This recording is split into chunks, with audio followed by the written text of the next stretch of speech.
Okay, welcome everyone. This is the third webinar series. We are today going to be doing the session called Fires, Viruses, and Floods, New Complexities in Transportation Safety.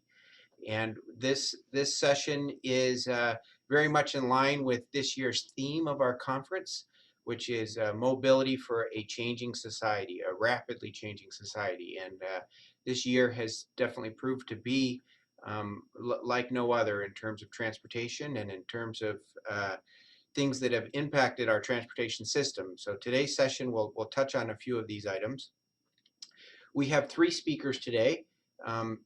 We have Steve Turcott from Eastern Washington Emergency Management, Raed Tirhi from who is a Senior Intelligent Transportation Systems Engineer for City of Bellevue, and Suwan Shen, Associate Professor of University of Hawaii. Before we start their session, let me remind all of you that there is one more session tomorrow, Thursday, at this same time, and it will touch on safety issues. So please go to the website to register for that session tomorrow. And also on the website, I'd like to point out to your attention that you can go to the virtual poster session to click on videos that students have for students and research faculty have made to highlight their research. So you can watch the short, some of them are only a minute long, up to about 5 minutes, 2 to 3 minutes videos on research projects.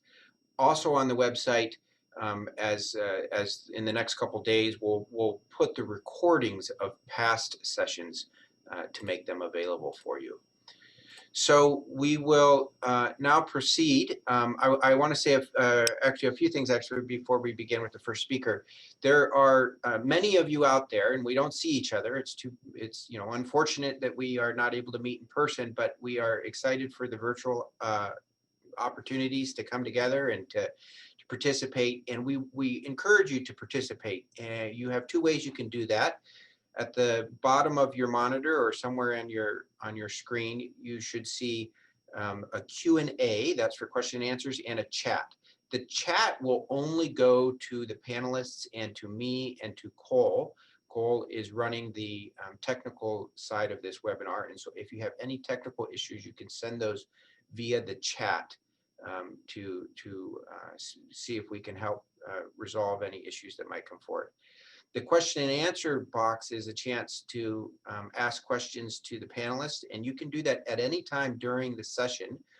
We won't interrupt the speakers as they're giving their presentations, but then following each speaker, we'll take 2 or 3 questions. I will be the monitor, and I'll read your questions, or at least bring some voice to your questions to try and facilitate some conversation with the speakers. And so please use that opportunity to ask your questions. And then at the end of all 3 speakers, we will return to question and answers for the whole panel. And so if your question's not answered at the first shot, you can try it again after that. Each speaker has been given about 15 minutes, and then we will try to wrap up around 12:15. So let me now get started with introducing our first speaker, Steve Turcott. So Steve has been the Eastern Washington Emergency Manager for Washington State DOT since January 2018. Prior to that, he was with FEMA, where his last assignment was in Texas at the Hurricane Harvey as the planning section chief. In 2015, he retired after 32 years with the Washington State Patrol, where he was a lieutenant and a 16-year member of what is now the Northeast Washington Type 3 Incident Management Team. He has 15 years of volunteer firefighting experience in Washington State. His incident management experience includes wildfires, transportation incidents, large planned events, and major federal disasters such as hurricanes, tornadoes, and floods. Throughout his professional life, he has made a priority of promoting interagency and interdisciplinary teamwork. So we welcome you, Steve, we have a quite a large crowd today. We had over 100 registrants, and as the presentations go on, be aware that they're there and they're looking forward to hearing from you, and they'll put forward some questions at the end. So I'll turn the time over to you, Steve. Thank you. Thank you for that introduction. I've got a couple more boxes to check here, and then I think we'll be ready. How's that look on your end? That's great, Steve. Okay. All right, so you just need the ability to advance slides. There we go. So most of this has been covered already. This does give me the opportunity to say that I'm probably the last person to advocate for more legislation. However, if we could have a law about the number of bullet points on a PowerPoint slide and the minimum font size, I'd be all for it. So in order to help with PowerPoint success, I like to include pictures. Quite often they have something to do with what I'm talking about, but not always. So a little bit about the State Department of Transportation. We like to talk about being a multimodal transportation system. The whole idea of our existence is to get people and goods safely and efficiently to their destinations. More about that in a moment or two. We have over 18,000 lane miles of highway, and while highways and carbon burning vehicles are what most people think about when we come to mind, we also operate the largest ferry system in the country and have partnerships with public transportation in just over 30 jurisdictions around the state.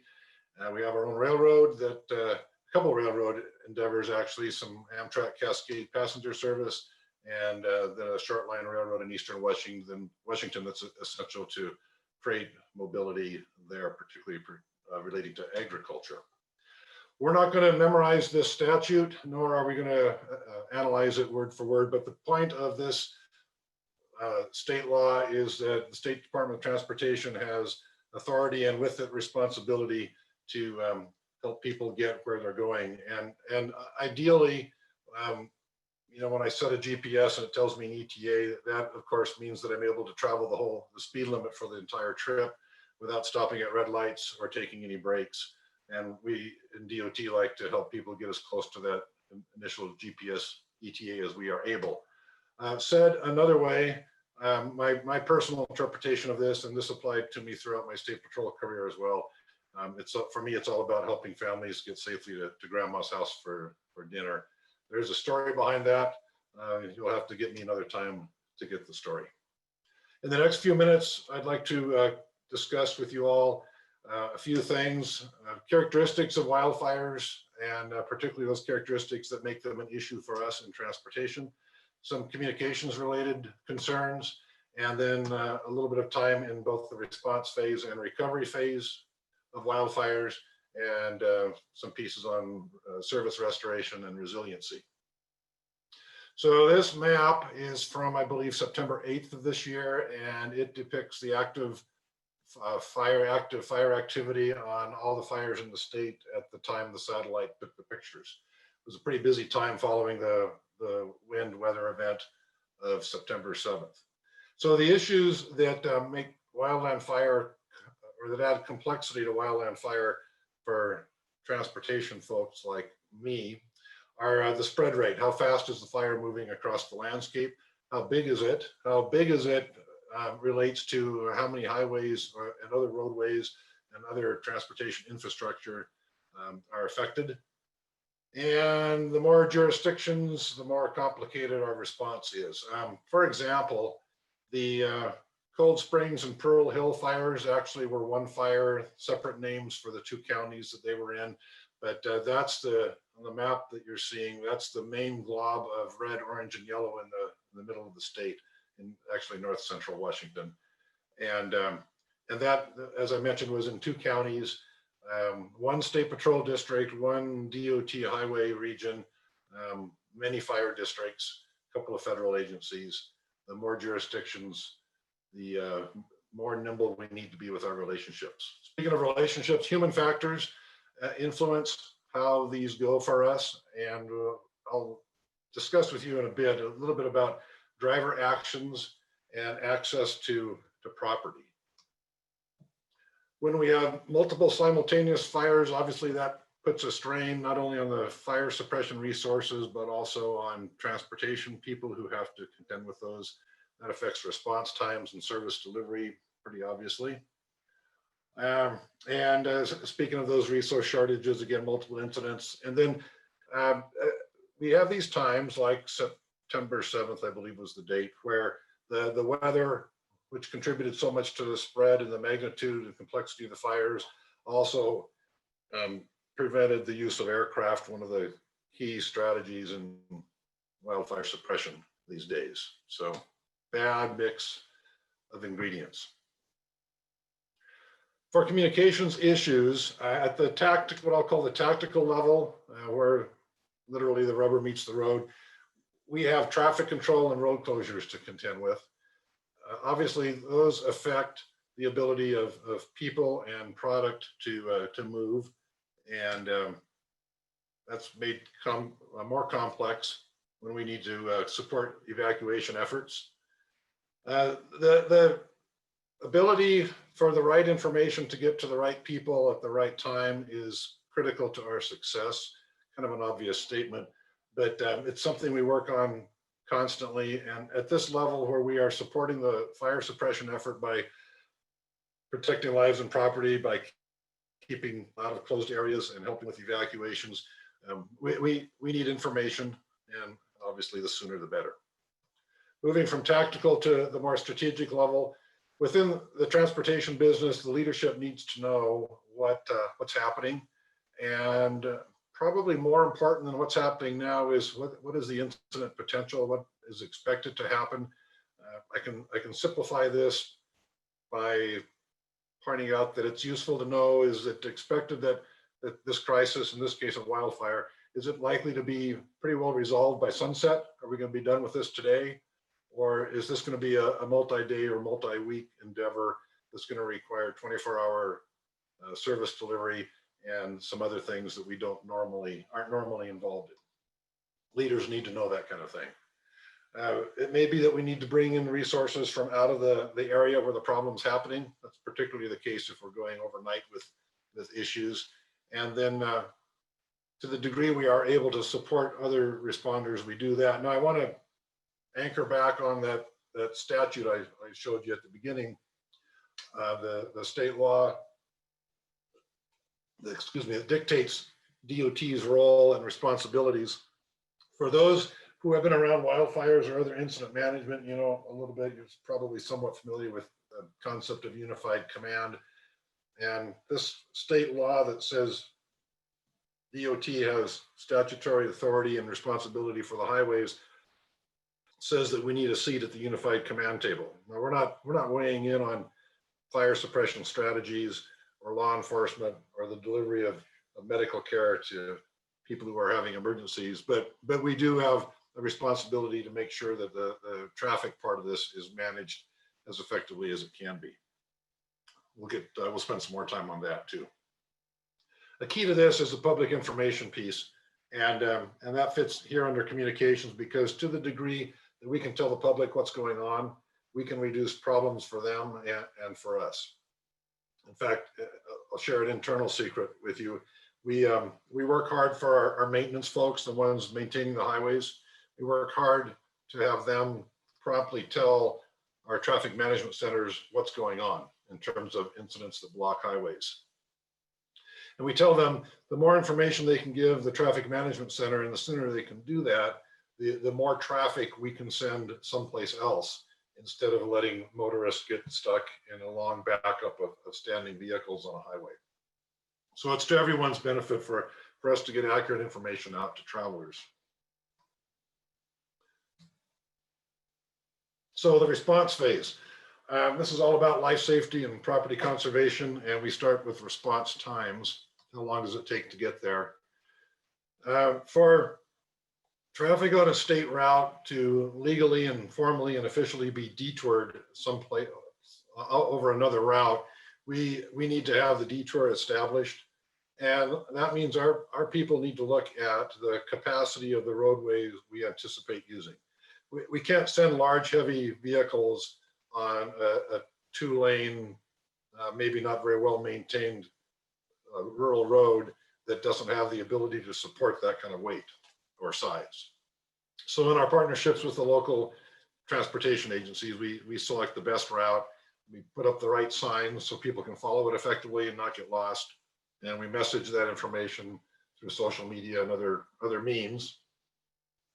And then thence the detour is established. So the way that relates to the response times issue is that if we have our maintenance employees in the field doing their normal work and they have to drop everything and go to a fire, then they're right on top of that. Their response time can be anywhere from minutes to only half an hour. Half an hour is a long time, but it's a lot shorter than if we call them from an off-duty status in the evenings or on a weekend or holidays, in which case it could be several hours before the detour is established. And that's a lot of, those are a lot of travelers then who are stuck in the situation without a detour to get around it. More response phase issues. We use data and that influences the detour routes that we select.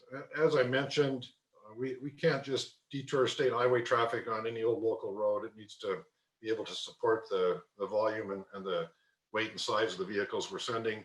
And we rely on information pertaining to bridge heights and road capacity for us to establish a decent and effective detour.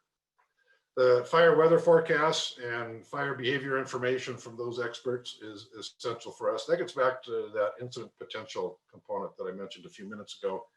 A mentor of mine in this incident management business taught years ago to never underestimate incident potential.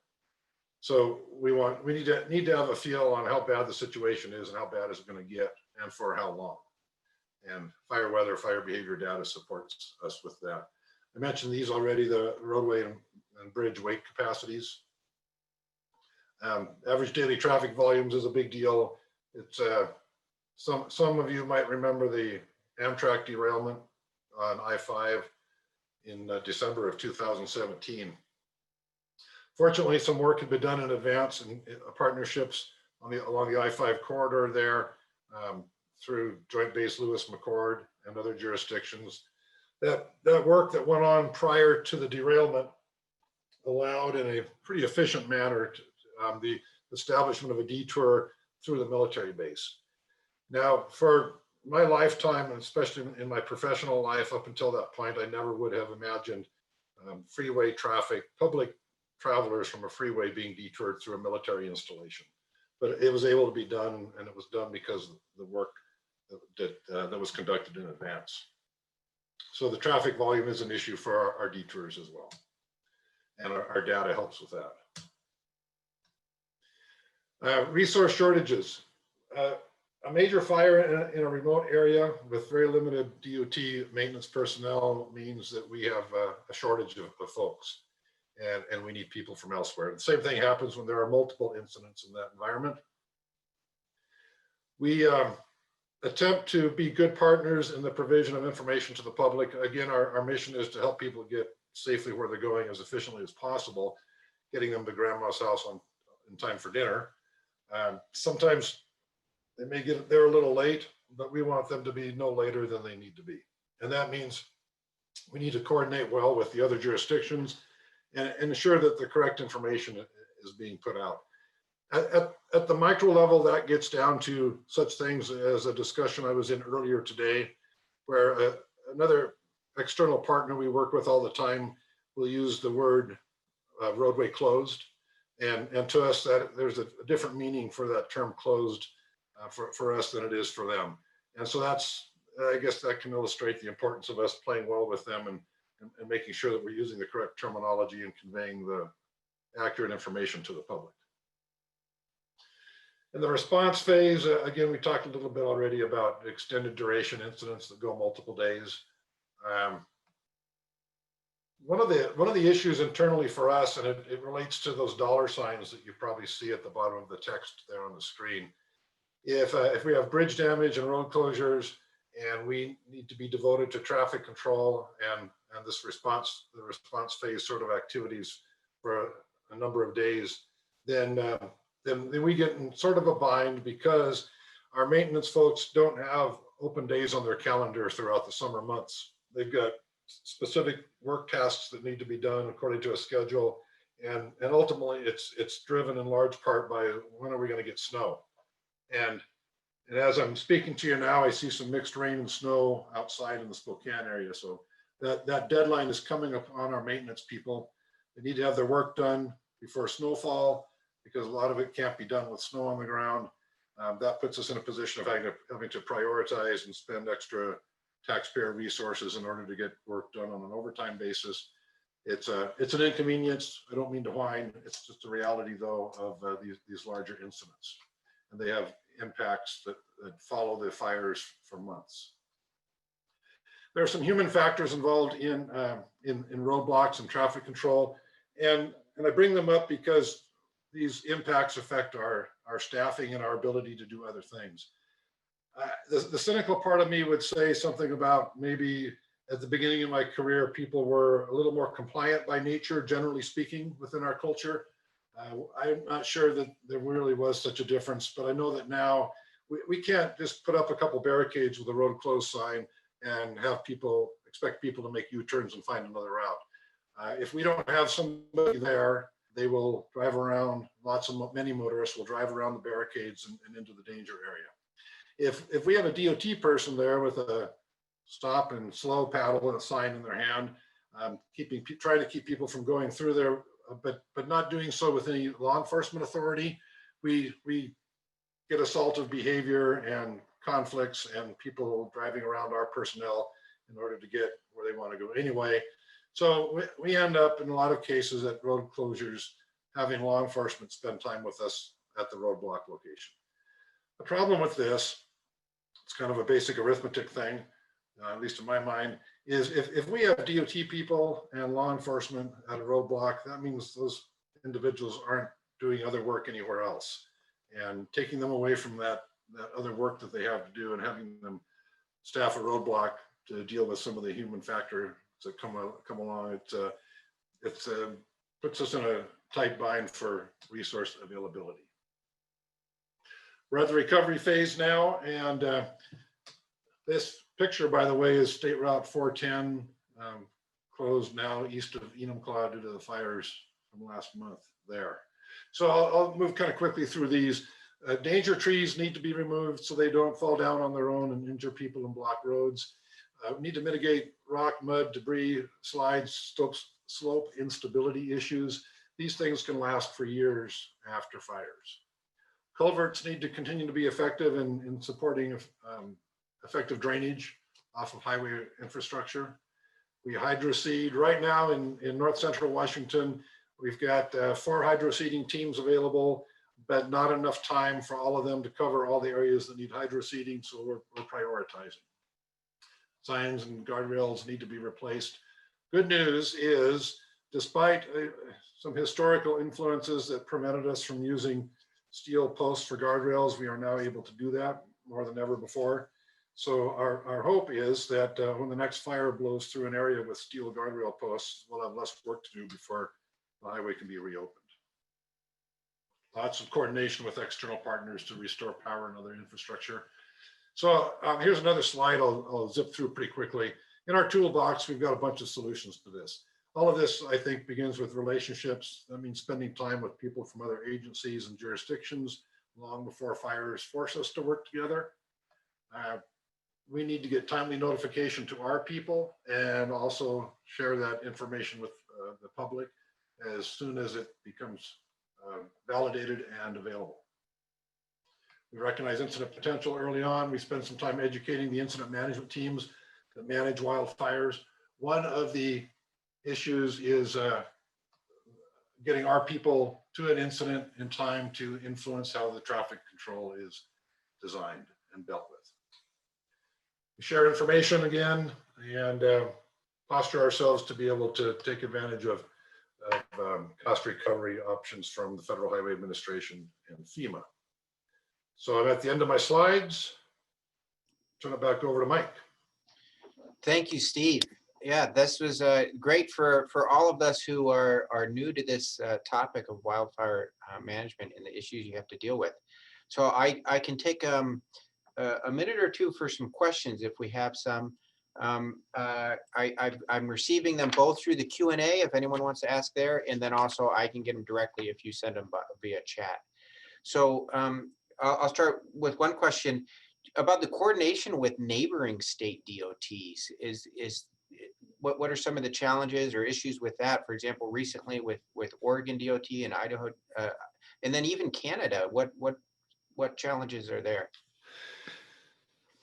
I'm gonna rewind back to earlier in my state patrol career.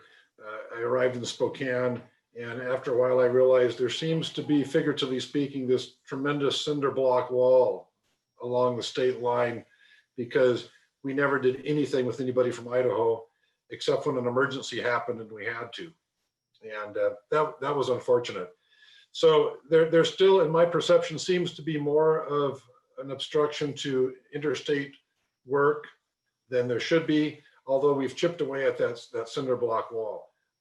For example, one of the things I feel like I was really successful with was I had regular informal meetings with my counterpart, the state police lieutenant from Coeur d'Alene, and it just so happened that Cabela's is right there at the state line. They've got a great coffee shop, and that's where we met and worked on things. It paid off because we closed I-90 for a hazardous materials incident at the port of entry, the state line scale house there, and traffic, especially commercial truck traffic, messed up all the way into Montana. All of a sudden we were thrust into the need to have those relationships. So I go back to what I said before. It's all about those relationships and the initiative to, even on an informal basis, build on those and be ready. Then formally to train and exercise together and have some mutual aid agreements, which now exist better in the public safety community than they had years ago. Steve, someone asks, noticing that perhaps emerging technology like connected vehicles and connected infrastructure, smart infrastructure and technologies that provide better communication and data collection could really help with and assist your responses. What of these technologies do you see as having potential? Is there some that you think would be helpful? Yes, so I retired from the state patrol before lieutenants had in-car computers, but troopers and sergeants had them. And I did my little detour via FEMA and then came back to the state of Washington, and now with the State Department of Transportation, where I find that our maintenance people, the folks in the pickup trucks and the snow plows, fixing guardrails and doing pavement repair, those kinds of tasks, they're using iPads that are networked in, and it's pretty impressive. So the person asking the question is building on a sound premise, and we're doing a lot of that already. We just recently went through a little evolution. Raise your hand if you want one of those printed U.S. Department of Transportation orange emergency response guides to tell you how far to run away from a hazardous materials spill. My translation of the strategy there. And so we're using a lot of those printed on paper still, but most of our people who are in the field day in and day out have the entire contents of that document electronically. And I see a growing dependence on that. I'll just add a footnote that we need to keep it, to use a pun from my business, between the guardrails and not overwhelm our people with expectations to be having their nose in electronics and missing the picture that's in front of them visually, so to speak. Okay, great. Well, yes, it sounds like in all areas, technology is changing our field. Thanks, Steve. We have another question. There's a few more, but I'm going to hold them off for the panel at the end. And if you can stay tuned, then we will invite you back on. Thank you. Okay, so we're going to get started with the next speaker. This is Tirhi. Rod is a senior intelligent transportation systems engineer with the city of Bellevue, a University of Washington graduate with 28 years of experience in transportation engineering, planning, modeling, design, and traffic operations. Rod deals with cutting edge technologies such as the adaptive traffic signal system, traffic camera management, preparing Bellevue for autonomous vehicles. Rod's primary goal is to move people in the most efficient yet safe manner. I'll turn the time over to you now, Rod. Thank you.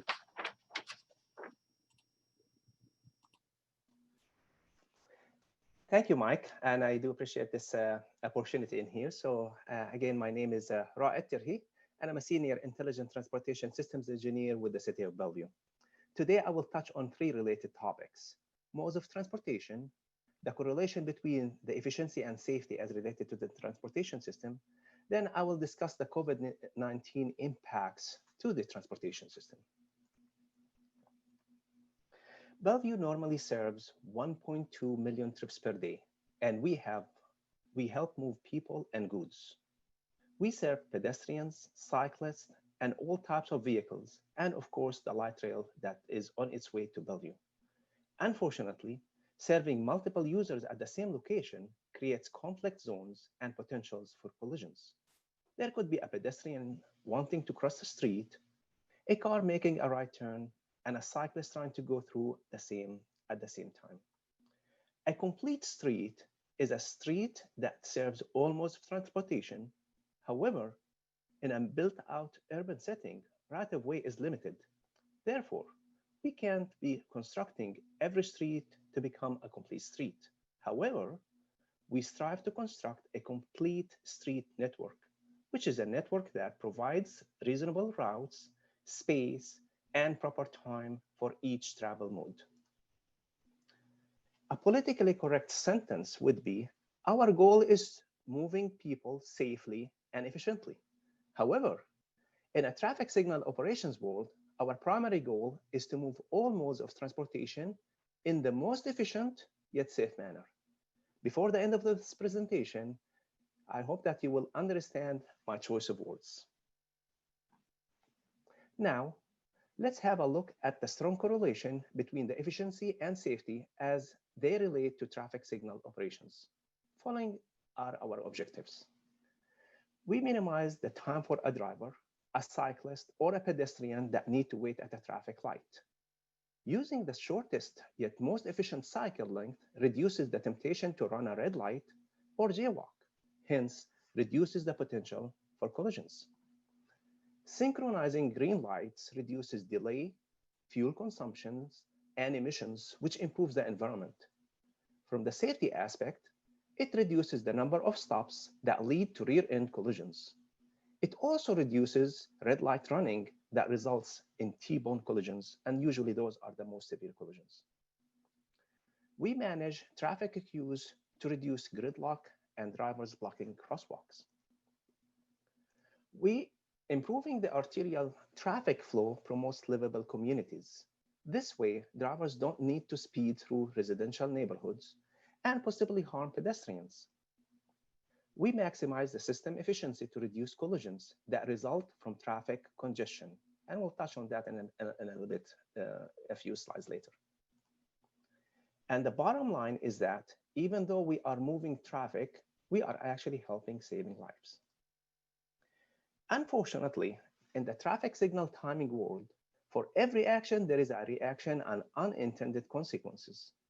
If we sacrifice the capacity of the transportation system and the efficiency of the intersection, people will experience unreasonable delay, which leads to frustration, illegal behaviors, and collisions. Therefore, the ITS team need to balance, fine-tune, and operate the signal system at maximum efficiency without sacrificing safety. This is an example of the 20-year collision history for a severely congested Bellevue intersection. This intersection has in the range of about 70,000 entering vehicles per day. The blue bars represent the collisions per hour. The red line represents traffic volumes superimposed for those hours. It is obvious to see that there is a direct relationship between traffic volumes and collisions, and that's why we use collision rates instead of collision frequency. Now, let's look at the 5 to 6 evening peak hour and compare with the noon to 7 p.m. time period, which is highlighted in the yellow. The 5 o'clock hour only show a 10% increase in traffic volumes in relationship to that yellow interval, but it generated a whopping 50% increase in collisions at this location. This additional spike in collisions is a result of limited roadway capacity, severe delays, and traffic congestion. Therefore, In order to improve safety, we must maintain roadway capacity and maximize the system efficiency to the maximum extent feasible. In traffic signal operations, the optimum cycle is defined as the lowest yet most efficient cycle length. The graph shows that increasing the cycle length improves the efficiency and reduces delay up to the optimum cycle. As you are moving right from the y-axis, you can see a reduction in delay. However, once we increase the cycle beyond that point, the system becomes inefficient and we suffer unnecessary delay. Collisions, snow days, school holidays, and special events such as COVID-19 pandemic all change traffic volumes. This means that the optimum cycle is dynamic and we need an adaptive system that keeps up with the changing demand. Bellevue has just the right system for that. It is called SCATS, which stands for Sydney Coordinated Adaptive Traffic System. The red line in the graph represents the dynamic cycle along Northeast 8th Street in Bellevue. Unlike the old system, which used to be a fixed time, the adaptive system constantly changes the cycle length to match current traffic conditions. The difference in the cycle length is the improved efficiency and a benefit to all roadway users.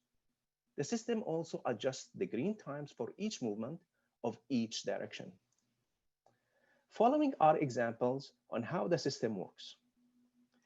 If the northbound left turn lane has no demand, the green phase is skipped and the time is reallocated to the next phase. If one of the two northbound through lanes is closed, the other lane will have more traffic volumes on it. Northbound votes for more time and gets more time. If everyone is struggling for more time, the cycle length automatically ramps up to the limit set by the engineer. It can also automatically synchronize with other traffic signals utilizing sensors in the road. When COVID-19 hit Bellevue, volumes and cycle length dropped and several intersections ran in a free mode for the most part of the day. From a traffic signal timing perspective, we provide equal opportunities for all travel modes, yet equitable service based on existing demand. For example, assume vehicles require 10 seconds of green, but it takes 25 seconds to serve a pedestrian interval traveling in that same direction. The green served will actually be in the 25 seconds to cover the pedestrian safe crossing time. However, if there was no pedestrian at that time, only the 10 seconds of green would have been served. If an emergency vehicle issues a preemption in the northbound direction, the signal truncates the green and the walk times for all other directions. So it's going to serve the flash don't walk interval, the yellow and or red clearance intervals, then the emergency vehicle gets the green time. When COVID-19 hit Bellevue, we investigated if we should automatically place a constant call for people so that they don't need to touch a pedestrian buttons. The decision was not to proceed as we significantly increased the cycle length, which will hinder the efficiency and the actual safety of the transportation system.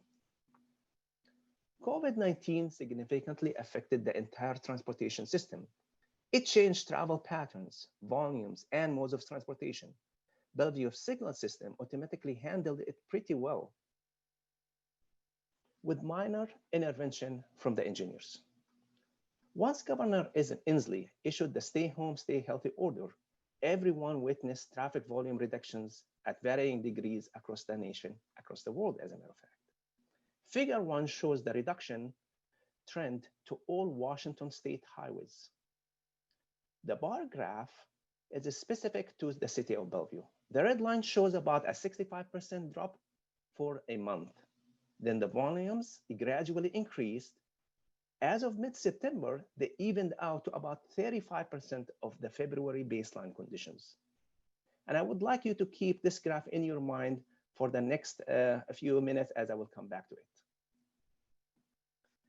This is a typical example of the hourly traffic volumes for a Bellevue intersection. The blue line represents the pre-COVID conditions. After the pandemic, the morning rush hour traffic conditions simply vanished. What is most important is that volumes steadily increased from the morning to a much lesser evening peak hour and functioned within the capacity of the intersection. This chart shows the weekly collision frequency for the last 3 years prior to the pandemic. The average is represented by the blue line. And this average of collisions for the time period shown is calculated at 29 collisions a week. The green line represents weekly collisions during the COVID-19 era. Similar to the traffic volume collisions witnessed, similar to traffic volume collisions witnessed a severe drop in the after the stay home, stay healthy governor's order was issued. In late July, collisions went slightly back up. Now, we will superimpose the collision trends with the traffic volume trends. And just to refresh your memory, this is the red line that represents the COVID-19 volumes that we saw a few slides ago. So, traffic volumes shown in the red line hit rock bottom for about a month, then increased. However, the collision dip held steady for 4 months, then increased. What is interesting is that the collision stayed at about 8% less than expected from the traffic volume line. The question that begs itself is, why did we witness the 8% bonus safety benefit in collisions?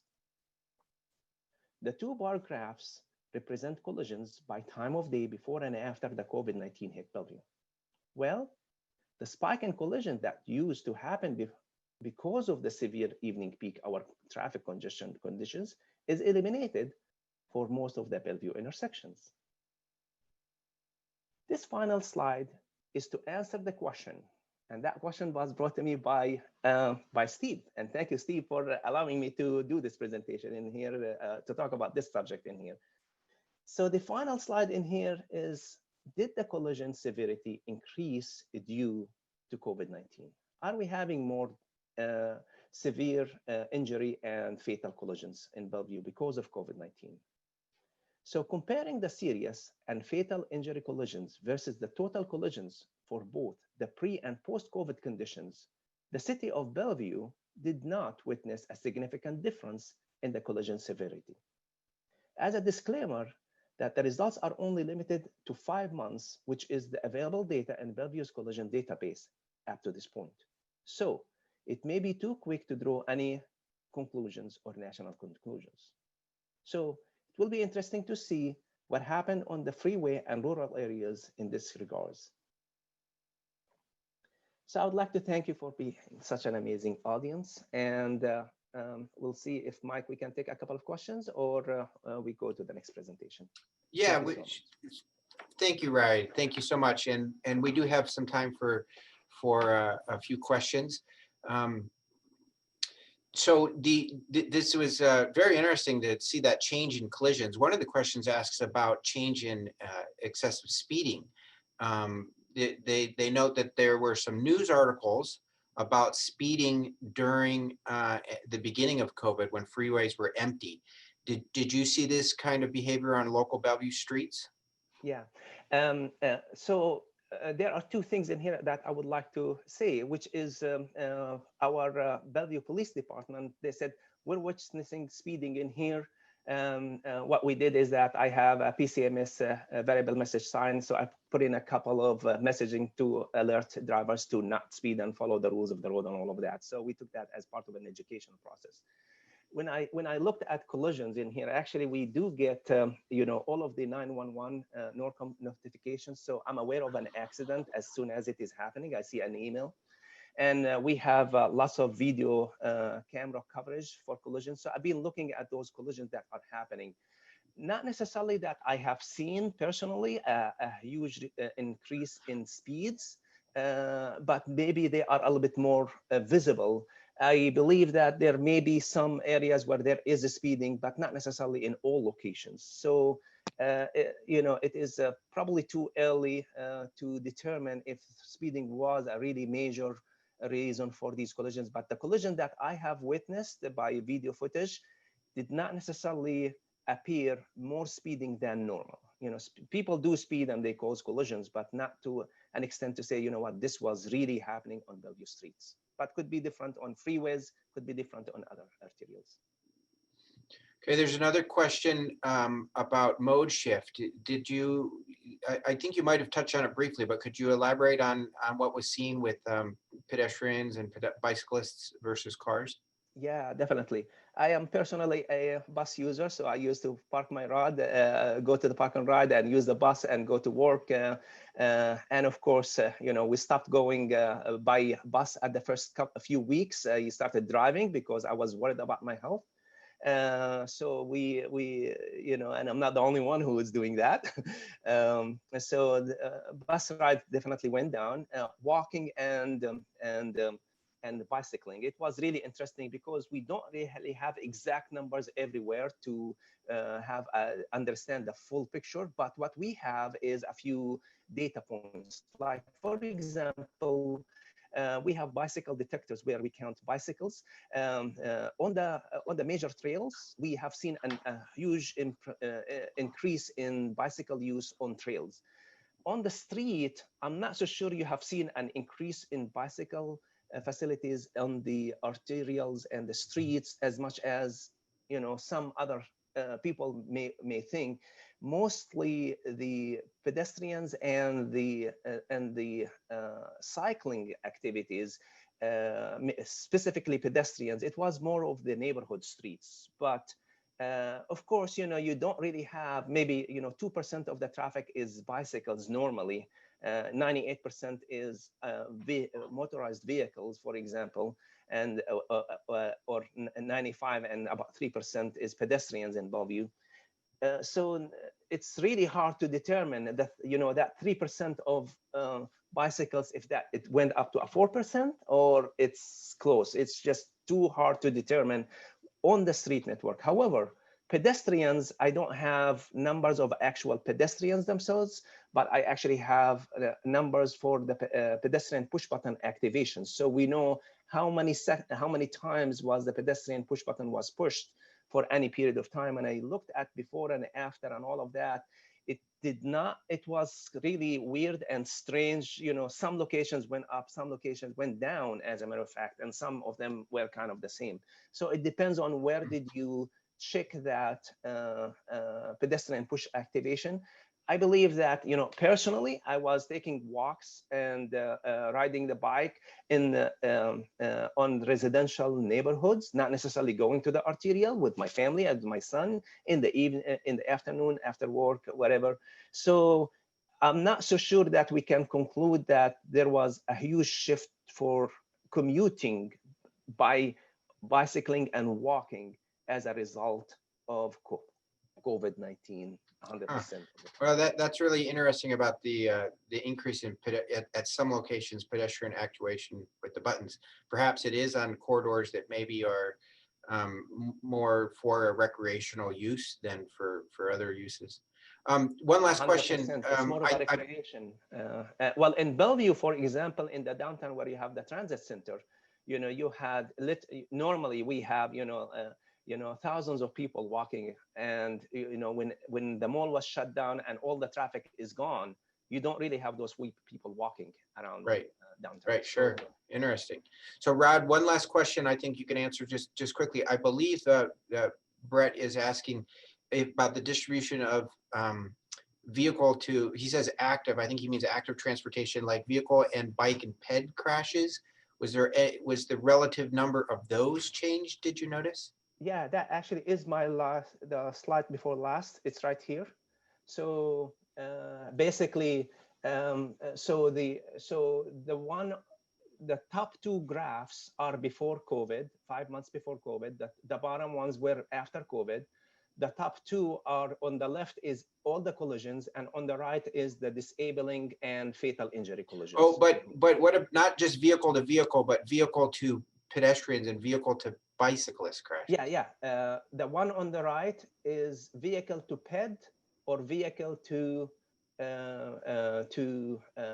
so you can see from these numbers in here how Okay. many people are by using bicycle, you Oh, I can see see. there are Okay. 3 bicycles within the 9, and after COVID there were only 3 collisions. Not only, I mean, there were 3 collisions, and all of them were bike collisions. They happened to be bike collisions. One of them was a fatal, and the 2 of them was just severe injury collisions. It happened that actually 2 of those bike collisions, one was fatal, one was serious injury at the same exact location that we have never ever had any collision experience before at that location. So we rushed to try to see what can we do as engineers to improve bicycle activities. It was a unfortunate event where a cyclist was going behind a vehicle, pretty fast, not really properly dressed to be visible, and the road curves to the left, and a driver was trying to take a left, waiting for the opposing car to go through, and as soon as it went through, he did make his left, but it was the sun is in his eye.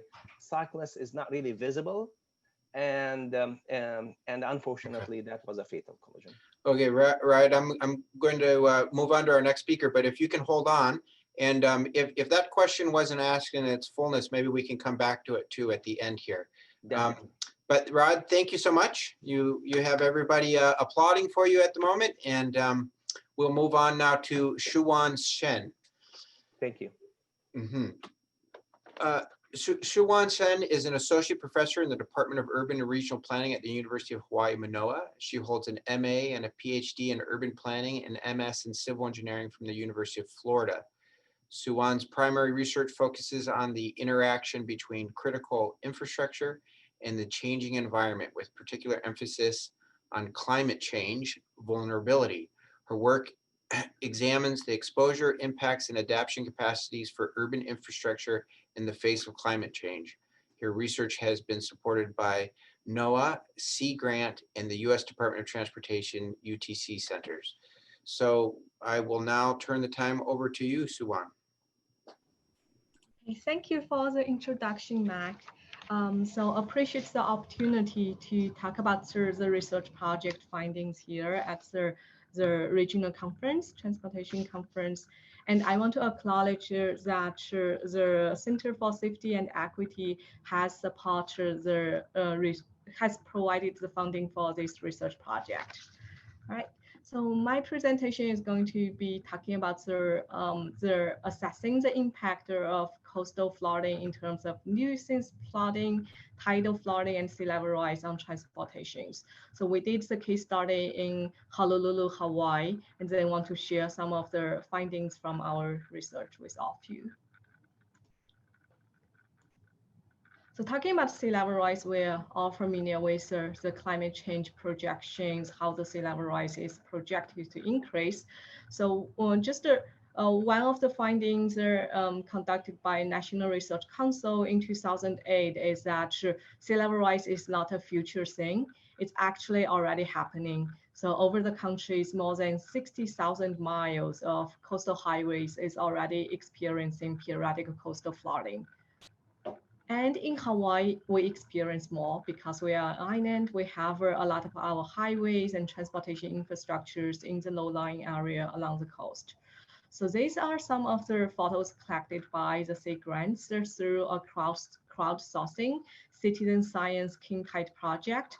It shows how the roadways, the parking lots, the drainages, the pedestrian sidewalks are being affected, inundated during like even sunny days. And how does that affect transportation and transportation safety? So some photos, as you can see, it affects, for example, very obviously the pedestrian sidewalks, how people are weaving through the flood waters during the hurricane season in Hilo. And a woman pushes the bike during the hurricane floodings from the coast. But besides that, the king tide project also occurs when when we have the king tides, sometimes the water is not only coming from the coast, it could be further inland because the king tide raises the water tables of the groundwater, and then you will see water, like even they're not directly coming from the coast, water are coming from the drainage. So this is one of the photos in Honolulu during the king tide season. And furthermore, king tides will bring coastal erosions, damage the coastal road network, like bring the road falls down into the oceans. So this is one of the photo happening in the windward side of the island Oahu. With that, then we will need to spend more like construction and maintenance on the coastal roads, doing repairs, which affect the traffic as well. So how does that affect the safeties? First, the most obvious concern is that with flooding waters, like even just the 10 centimeters high water will prevent like passenger cars from opening the door safely. And then it could also lose the vehicle stabilities as the water keep increasing, where so studies shows that will cause injuries and fatalities, traffic accident, a lot of studies showing that. Furthermore, like with increasing of the waters, it could wash away the passenger cars or trucks, and then causing fatalities, accidents. It will affect the pedestrian safeties as well. And also road closures has a major impact in terms of safeties and then disrupting the accessibility of emergency response. So with that, a lot of studies has been conducted to trying to assess the impact of climate change and coastal floodings has on transportation. So using like large scale modeling results, trying to identify which infrastructures in particular are vulnerable in study areas, or quantify the systematic like travel delays or travel interferes with the modeling results. On the other hand, there's also safety studies has been done, like using the historical crash data. So safety studies has explored, for example, in Louisiana, they explore how the factors such as the two-way roadways with separations or rear-end crashes or high average precipitations will contribute to increase of accident rate during flooding events. But given all these studies, one of the limitations for them, some of the limitations is that because these user projections for future, given the nature of the sea level rise is happening in future, is projected, it's not something now. There's a lack of empirical data to support, to validate the results from all these modelings. Second is that a lot of these studies focus on system transportation modeling data or crash data, but then there's no study exists focusing on from the traveler user experience, views, concerns, perspectives. And then there's no study evaluate how does people, like what are the causes of these impacts and how would people, what are their values and priorities are given these impacts. So with this, our project tried to contribute to three objectives. First is trying to better understand the social sensitivity to such impact during the nuisance flooding on transportation. So we want to do that through community mapping and surveys. And then second is to compare the social sensitivity with transportation vulnerability assessments, the modeling results, so that we better understand the user's perceptions, values, and priorities, understand why people are there during the floodings. Last is trying to understand the spatial distribution of such impacts so that we can develop more targeted adaptation strategies. So our study started with obtaining the historical tidal flooding events data, and then gets a threshold for what is the most frequently happened tidal flooding events in our study area. Gets a threshold of the 1% tidal flooding events historically, and then analyze how many roadways are being affected by this tidal flooding. And then we use the normalized Hansen accessibility index to identify where do people's accessibility to different services has been significantly reduced during these tidal flooding events. So these are some of the maps showing where people experience significant vulnerability reductions to different services, including like emergency services such as fire station, police station, and then clinical services, recreational, as well as employment, grocery, and school access. So from all these maps, we can see the most impacted areas are the north shore of the island, the east side of the island, and as well as some city centers and west rural areas. And the statistics shows that just this table in general shows that the accessibility to emergency, grocery, and employment are mostly affected, and recreational accessibility are least affected by the coastal flooding, at least currently. And then combined with the also social vulnerabilities, we look at where do people has like cluster of young people, elderly people, and percentage of household without car or below poverty levels. We propose these are the areas, these shaded areas are the area with the high priorities we should focus on adaptation from the modeling results. And then based on that, we started to reach out to the community using these identified areas as a guidance. So we widely distributed our surveys to all these areas across the island. And then by going to their community neighborhood meetings and community events, and then talking to people, distribute paper surveys, distribute large printout island maps, as well as conducting online surveys. So we obtained a total of over 200 participants in these projects to collecting data about what type of hazards affect their, what type of trade purposes, the type of impacts, and how it's affecting their accessibilities, as well as their demographic informations. So the demographic information shows that the participants are widely across over different ethnicities and income levels, and also spatially across the island. So this is a heat map we created using the paper version map. They map out the impact. Where do people feel is the impact? So looking at like one is for current, one is for future. Looking at both maps, it's very similar as the current, consistent with the current modeling results. And then we ask about the frequencies and as well as the severities of the impact by different causes of the coastal flooding. So to our surprise, most of the peoples are circling that they are not directly impacted by the flooding. Actually, they are impacted by more construction and maintenance on coastal roads, which is a secondary impact. So as the severities. And then we ask them what kind of impact do they experience. So the most frequent answers are detours. They have to choose alternative routes, and then they have to cancel their trips because the original or destinations of the trips is flooded. The mode of transportation widely affected across all mode of transportation and dominated by cars. The purpose of the trips. So the most frequently affected purpose of the trips is work-related, employment-related, and returning homes, followed by grocery, family, recreational.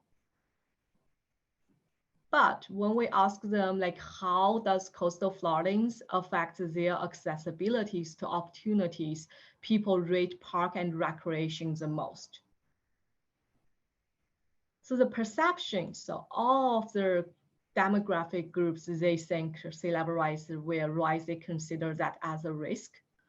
But the people with elderly age, the older people, they are most concerned about the impact of sea level rise to affect their travel in future. And then we use chi-square test and ANOVA test statistic to analyze how does these accessibilities to different opportunities are associated with demographic informations. characteristics. So in general, our findings is that land use classified by rural, suburban, and urban, ethnicities, car ownership, as well as whether they have children or not, are greatly associated with their impact to different accessibility reductions. So with that, the conclusions are, so there's general consistency between the modeling results and people's perceptions of where it's being affected. But the modeling results cannot reflect people's values and priorities towards different type of trips. So for example, in Hawaii, according to our study, people really value recreational trips more in Hawaii. So remember in the transportation modeling studies, we find that actually recreational trips is least affected. Accessibility is least affected among all the trip purposes. But in the surveys, although the most primary trip purpose affected is work-related or the employment related, but people actually think they are most concerned about recreational trips are being affected. So the implementations for that is giving that we should pay special attention to like when should we implement the time or when should we monitor more traffic accidents during these high tide events. Probably we should give more attention to weekend holiday access to beach parks, and then during high tide events to monitor whether the crashes are increasing because of that. And then another findings is that, so in the existing studies, most of the study only focusing on the direct impacts from the flooding itself. But from our surveys, from our studies, we realized that actually people are more influenced by the construction and maintenance, and also like they have to take alternative routes because of all the impacts.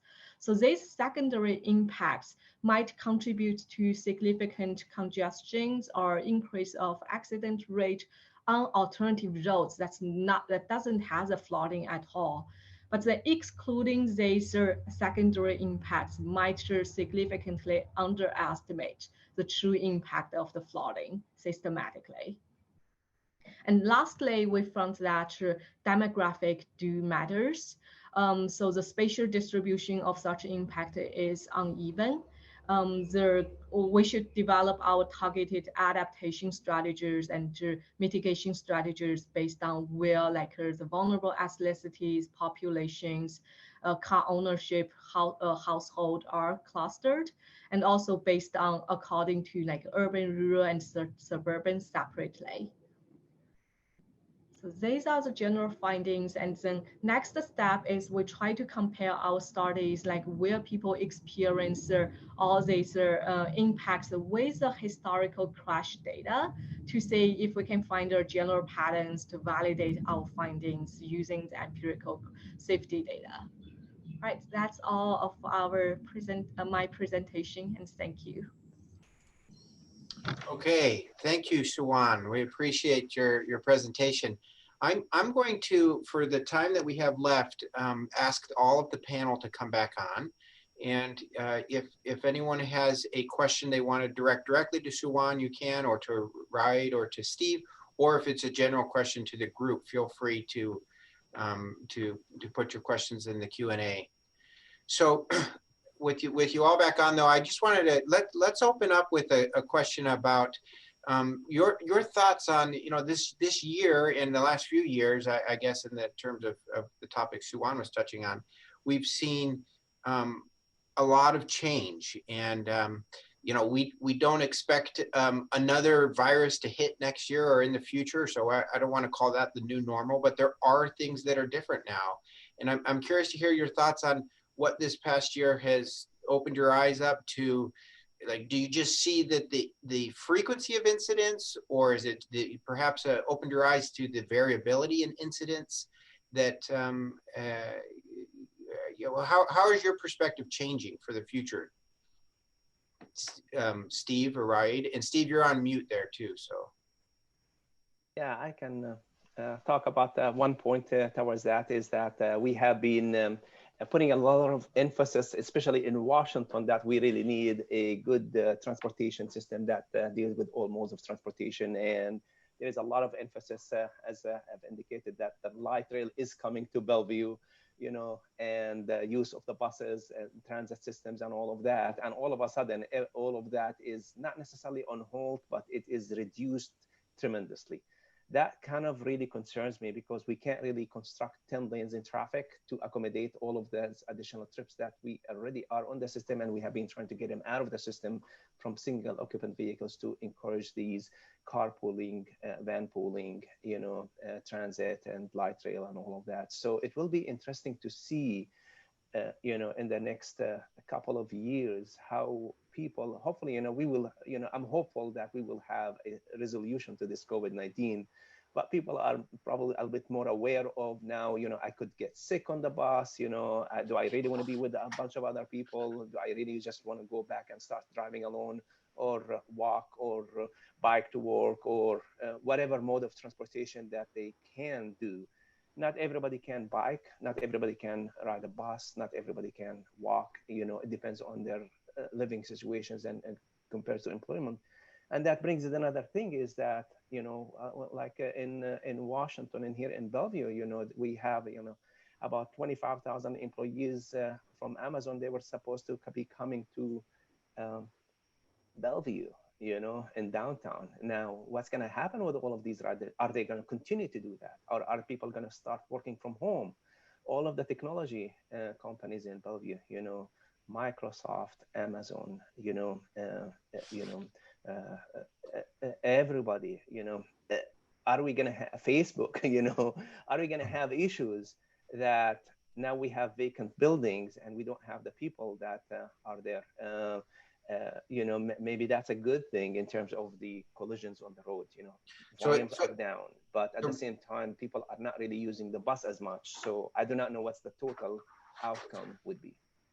Right. So Raed, it sounds like you're still in sort of a holding pattern on our, you know, what are the long-term changes, and you're not clear what this means. Steve, how about with your work? Are you just seeing the increase, that the frequency and the variation in incidents is just a fact of life, or? So first of all, I'll start by tying into what you left Raed with, and that is the uncertainty that exists. And that's pretty common and seems to prevail in most of the issues we deal with. I wanted to also add, speaking of what you were just talking about, according to the information that we have at State DOT for transit ridership over the past 2 weeks, it's remained steady at about 57% of what it was a year ago at this time. And that our belief, like Raed mentioned, about people's concern over being in close proximity to one another. I see that at McDonald's, where the self-service kiosks for placing your order are not being used because of COVID. And as far as our emergency management work in DOT, we're all teleworking, and there are advantages to that some of us didn't realize before. But there are also disadvantages, as there are advantages to what technology does for us. And I think one of the disadvantages, though, in for example, this context, or this webinar, this panel discussion that we're doing, is none of us have the opportunity to stand in the hallway before and after this and talk to people we'd like to talk to, or who would like to talk to us. I'm grateful I didn't have to spend time driving or traveling to a location to participate, but I do miss the interpersonal interaction, and that applies not just to this sort of a setting, but to all the meetings and work that we do with other people. And I mentioned during my presentation the importance of building relationships, particularly with external stakeholders. It can be done electronically, tougher though to have the same level of success as we do in person. You asked also about incidents, though. I can't say, I don't know if to what degree COVID plays into incidents that we see. Probably not so much with wildland fires. There's data, and there are people researching the severity and frequency of fires nowadays as compared to 5 or 10 or 15 years ago. And what are some of the conclusions on that? Still up in the air. Well, it's still up in the air for me. I'm not tied in as tightly to that kind of thing as I used to be. Anything I give you would have to be anecdotal and therefore Yeah. of questionable value. So we'll end with one last question. I'll start with Suwan and the others if you want to chime in. But about the research gaps, and you both are, all three of you are touching on just a changing environment and or just incidents that need to be addressed. What are some needs that you think researchers should be looking at and thinking about, either in technology or just science of answering questions? Suwan, what are your thoughts? So from planning perspective, I think as we have this increase of frequency of flooding, extreme events, wildfires, more research should be conducted to better understand how could we get the vulnerable populations have a quick access to emergency services safely. I think that's one of the primary concerns, because the demand changes during all these events. And then on one hand, the demand changes. On the other hand, their routes might be affected. The supply of the transportation infrastructure is decreased during extreme events. So to better understand how do we balance the demand and then the supply of transportation system, I think that needs to be more researched, especially in terms of vulnerable populations. Mm-hmm. Yeah, good. We have just about a minute or so. If Raid or Steve, do you have just a quick thought of what you think research needs are? Yeah, definitely. I believe that the issue of increased collisions during the severely congested conditions. I've shown a couple of graphs. One is a citywide, one is a very specific intersection. One of them was like literally a 22-year collision history. You remember that graph and all of that. And I'm not so sure I've seen a lot of research. I've seen one published in the ITE Institute of Transportation Engineers publication by Dr. Muhammad Abdul Ati, where as traffic engineers, there is level of service. So level of service A is like free flow conditions, A, B, C, D goes to E, and then to F is breakdown. A breakdown is severely congested conditions. And when he was trying to correlate between the level of service and collisions, if I recall, could not really find a good correlation between any of the level of service, except the finalized was during severely congested conditions, which is level of service F, is when you noticed a spike in collisions. And we have seen that. I don't believe there is enough emphasis on such research, and it needs to be exploited more and more. In my graph, I showed like the first graph where, in the morning peak, even though volumes of traffic are high, we did not really have much of collisions. This is pre-COVID conditions I'm talking. So that is a very interesting observation on my part to see, well, why is the morning rush does not generate as many collisions as you would expect from the volume level of traffic. Yeah, so the relationship between is a linear correlation between collisions and traffic. Basically, it's just a multiplication factor of traffic volumes, and that does not necessarily hold true at all levels of congestion at all times of the day. I think that we should, start considering more into the effects of this issue that I have raised, which is congestion. Okay. What does that do to human behavior and all of that? Because to me, Raid, I'm gonna give Steve a moment to finish off, but this is certainly an interesting topic: the relationship between LOS and collision. Right, yeah. Steve, do you have a final word on what you think? A lot of our audience are researchers. Any thoughts there? Sure. And while I said before I'm not qualified to offer conclusions, I think I can ask questions, and that's what I'm doing. I'd like to see what the research says about more cost-effective infrastructure resiliency, utilities and transportation, power lines, that kind of thing, so that fires have less of an impact on those. And I'm also interested in that question about fire fuels management And while climate certainly is a factor, I don't think we've mastered the management of our fire fuels yet. And that could be at the micro level, like us with our own property, our own yards and that sort of thing. So I'd like to see more information on those two topics. Great. Well, thank you. And thank you all for participating in today's webinar. We again, you have the whole audience is giving you a round of applause. We thank you. We remind the participants one more session tomorrow. Please join us at 11 a.m. Pacific time, and take care to all your speakers. Until next time.